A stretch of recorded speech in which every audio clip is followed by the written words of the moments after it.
ராமானுஜதயா பாத்திரம் ஞான வைராக்யபூஷணம் ஸ்ரீமத் வெங்கடநாதார்யம் வந்தே வேதாந்த தேசிகம். ஸ்ரீமதே ராமானுஜாய நமஹ. தேசிக அடியார்களுக்கு சுப்பிரபாதம். சுவாமி தேசிகனுடைய திருநாம வைபவத்தில் நாம இந்த வாரம் ஆச்சாரியனுடைய தியானத்தை பற்றி பார்ப்போம். ஆச்சாரியனுடைய பெருமைகளை சாஸ்திரங்கள் பல இடங்கள்ல சொல்லியிருக்கு. அதுல சுவாமி தேசிகன் பல கிரந்தங்கள்ல ஆச்சாரியனுடைய பெருமைகளை பறக்க பேசியிருக்கார். ஆச்சாரிய தியானமே சிறந்ததுன்னு சொல்லப்பட்டிருக்கு. ஆச்சாரியனே மோட்சத்திற்கு ஒரே காரணம் ஆச்சாரிய சம்பந்தம் அப்படின்னு சாதிப்பதில் நோக்குடையவர் சுவாமி தேசிகன் அப்படின்னு ஒரு திருநாமமும் சொல்லப்பட்டிருக்கு. மோக்ஷைக சாதனாச்சாரிய வத்தா சாதன தத்பரஹா அப்படின்னு ஒரு திருநாமம் இருக்கு. அதே மாதிரி குரு தியானானு கர்த்தவ்ய ஹரித்தியான ஸ்வரூபவித்து அப்படின்னு ஒரு திருநாமம் சொல்லப்பட்டிருக்கு.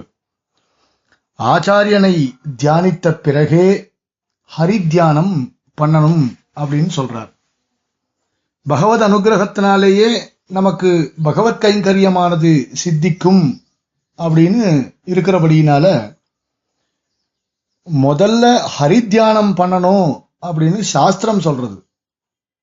ஆனா சுவாமி தேசிகன் மிக அழகாக ஒருபடி மேல போய் ஹரித்தியானம் பண்றதுக்கு முன்னாடி குரு பரம்பரையை தியானித்தே பிரபத்தி செய்ய வேண்டும் அப்படின்னு சொல்லியிருக்கார். சில கிரந்தங்கள்ல இதை நம்ம பார்க்க முடியும். ஸ்ரீ சாத்வதம் முதலான கிரந்தங்கள்ல இந்த விஷயம் ஸ்பஷ்டமாகவே சொல்லப்பட்டிருக்கு.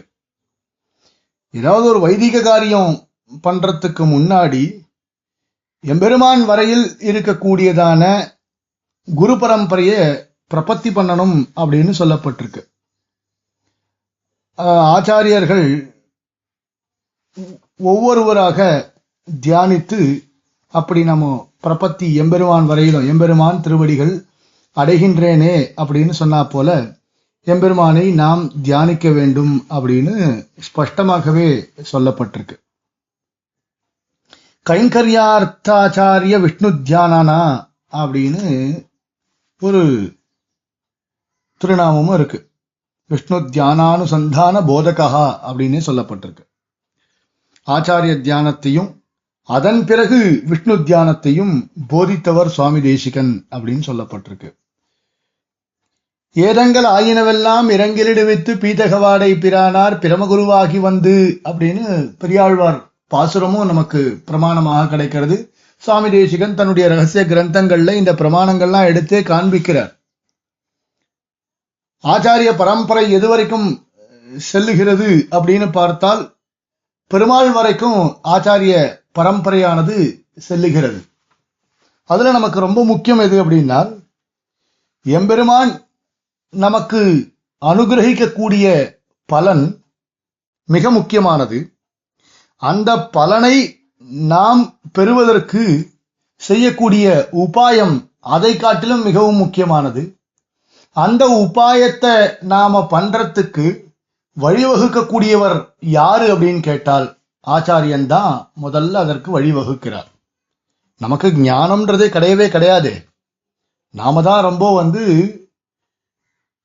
பாபங்கள்னால அனாதி மாயையா சுப்தகா அப்படின்னு சொன்னா போல பாபங்கள்னாலே கட்டுண்ண பண்ணப்பட்டு நாம சம்சார சாகரத்துல கஷ்டப்பட்டு கொண்டு இருக்கிறோம். அஜ்ஞானத்தினால ஒரு இருள்ல மூழ்கி வெளிச்சத்துக்கு வருவதற்கு வழி தெரியாமல் திண்டாடி கொண்டிருக்கிறோம். அப்படி திண்டாடி கொண்டிருக்கக்கூடிய நம்மை அவருடைய ஒரு அனுகிரக விசேஷாத்து நம்மளை நல்ல நிலைமைக்கு நல்ல உபதேசங்களை கொடுத்து எம்பெருமான் திருவடிகளை பற்றி கொள்வதற்கு நமக்கு வழிவகுக்கிறார் நம்முடைய ஆச்சாரியன். ஆச்சாரியனுடைய கட்டாட்சம் இருந்தால் யாருக்கு வேணால் என்ன வேணாலும் நடக்கலாம். அதுதான் ரொம்ப முக்கியம். சுவாமி தேசிகனே சொல்றார் இல்லையா, பாபிஷ்டா க்ஷத்ரபந்துஷ்ட புண்டரீகஸ்ட புண்ணியகிருத்து அப்படின்னு ரகசிய கிரந்தத்துல சாதிக்கிறார். அப்போ ஆச்சாரியனுடைய சம்பந்தம் இருந்தால் எப்படிப்பட்ட ஒரு நிலைமையை அடையலாம் அப்படின்றது நன்னாவே தெரிகிறது.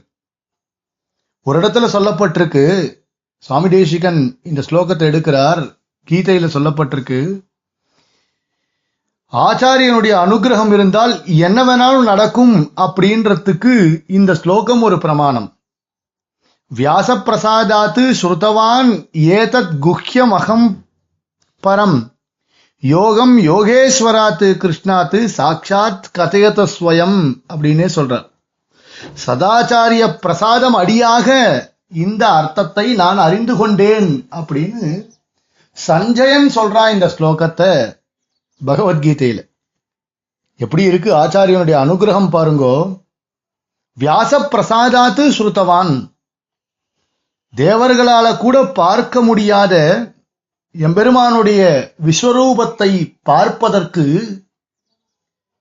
ஒரு தெய்வீக சக்ஷுஷானது, தூரத்திலிருந்து பார்ப்பதற்கு ஒரு தெய்வீக சக்ஷுஷானது அவனுக்கு கிடைச்சிருக்கு.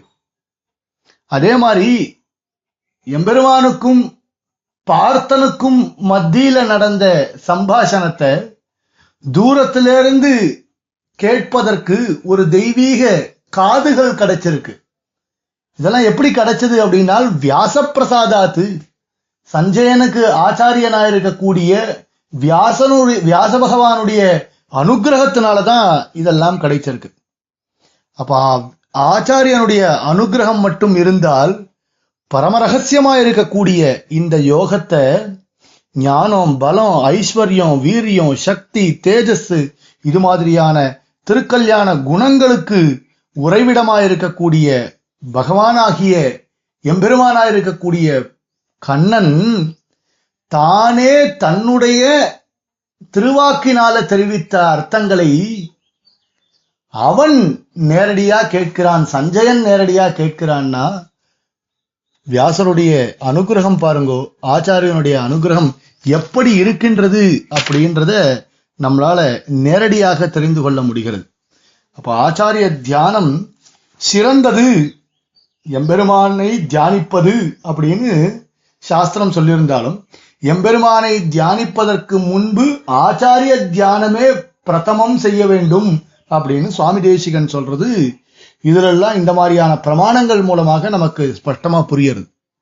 அவரே சொல்றாரு, சுவாமி தேசிகனே சாதிக்கிறாரே, ஏற்றி மனத்தழில் ஞான விளக்கை இருளனைத்தும் ஆற்றினவர்க்கு ஒரு கைமாறு மாயனும் காணகில்லான் போற்றி உகப்பதும் புந்தியில் கொள்வதும் பொங்கு புகழ் சாற்றி வளர்ப்பதும் சற்றல்லவோ முன்னம் பெற்றதற்கே.